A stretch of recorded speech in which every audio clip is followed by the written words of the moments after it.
BJP Jammu Kashmir के तर्जुमान आरिस पठानिया ने पुंछ दहशतगर्दाना हमलों पर मरकजी वज़ीर दाखिला अमित शाह के बयान का खैर मकदम किया है। उन्होंने कहा कि इससे यह जाहिर होता है कि मरकजी हुकूमत दहशतगर्दी के खिलाफ जीरो टॉलरेंस की पॉलिसी रखती है। आतंकवाद के लिए जीरो टॉलरेंस सरकार की रीति और नीति का एक अभिन्न अंग है।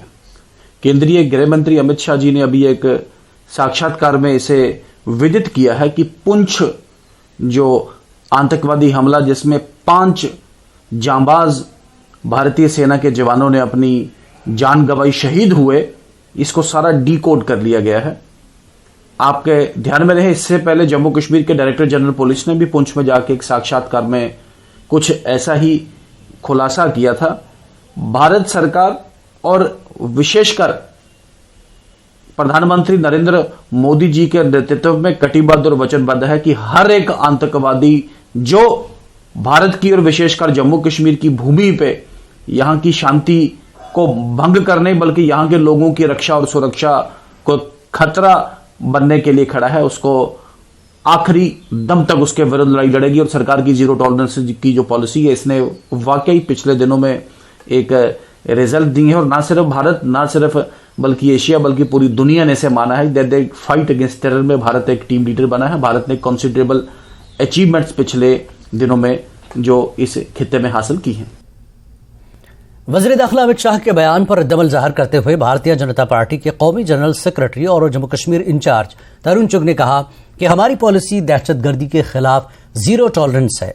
उन्होंने कहा कि G20 से मुताल्लिक फारूक अब्दुल्ला ने जिस तरह का बयान दिया है वो तरक्की की राह में रुकावटें पैदा करने की कोशिश कर रहे हैं, लेकिन लोग G20 से खुश हैं।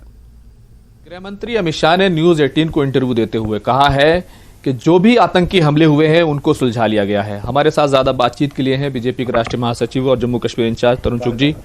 जिस तरीके से आतंकी हमले होते हैं, गृह मंत्री कह रहे हैं समय सही आने पर जनता को इस बारे में बताया जाएगा। आतंकी हमले भी हमने कम किए हैं, आतंकवादियों की संख्या भी कम की है और आतंकवाद भी कम किया। आज जीरो टॉलरेंस से हम काम कर रहे हैं, जिसके कारण जम्मू कश्मीर में शांति का, विकास का वातावरण बना है। हर तरफ खुशहाली है। अमन चैन देश के लिए बहुत जरूरी है, प्रदेश के लिए बहुत जरूरी है। लेकिन विपक्ष इस पर सवाल उठा रहा है कि राजौरी हमले की बात गृह मंत्री जी ने कही कि हमने इसको सॉल्व कर लिया है, लेकिन पुलवामा हमले को लेकर कह रहे हैं कि उसके बारे में भी जनता को बताएं। आतंकवादी एक भी बख्शा नहीं गया। पुलवामा हमले के भी दोषी मारे गए या पकड़े गए। विदेश से कोई तार हिलाता है तो भारत में बैठे हुए नेता उसकी भाषा बोलते हैं, दुर्भाग्यपूर्ण। आप कह रहे हैं जम्मू कश्मीर में सब कुछ ठीक है, लेकिन G20 जिस तरीके से होने वाला है, फारूक अब्दुल्ला ने सवाल उठाया, उसको लेकर कहा श्रीनगर में क्यों हो रहा है, जम्मू को आखिर क्यों दूर रखा गया, क्या श्रीनगर के लोगों को परेशान करना चाहते हैं? फारूक अब्दुल्ला साहब, आप बताएं कि श्रीनगर में क्यों नहीं होना चाहिए? आपके पेट में क्यों दर्द हो रहा? आप जम्मू कश्मीर के विकास, विश्वास व शांति के दुश्मन बनकर द्वेषपूर्ण, ईर्ष्यापूर्ण राजनीति क्यों कर रहे हैं? फारूक अब्दुल्ला साहब, अब आपके तोड़ने के एजेंडे पे जम्मू कश्मीर नहीं चलेगा। क्या फायदा होने वाला है G20 से, क्योंकि आप खुद वहां दौरे पर गए थे, क्या चीजें आपने ग्राउंड पर देखी हैं? लोगों में बहुत उत्साह। जम्मू कश्मीर की जनता इसे एक इंटरनेशनल इवेंट जो बहुत सालों बाद वहां हो रहा है, इसको जम्मू कश्मीर के भविष्य के साथ जोड़ रहे हैं। ये पूरे विश्व के अंदर जम्मू कश्मीर का टूरिज्म इंटरनेशनल मैप पर आएगा। वहां के बड़े बड़े नेता यहां आएंगे तो वो देखेंगे कि किस तरह जम्मू कश्मीर की ब्यूटी, जम्मू कश्मीर के अंदर किस तरह भगवान ने, नेचर ने किस तरह उसको सजाया है, किस तरह उसको संवारा है।